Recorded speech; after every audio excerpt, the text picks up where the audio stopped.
والتين والزيتون وطور سينين وهذا البلد الأمين لقد خلقنا الإنسان في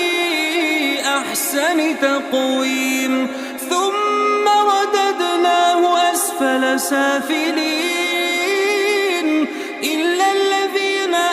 آمنوا وعملوا الصالحات فلهم أجر غير ممنون فما يكذبك بعد بالدين أليس الله بأحكم الحاكمين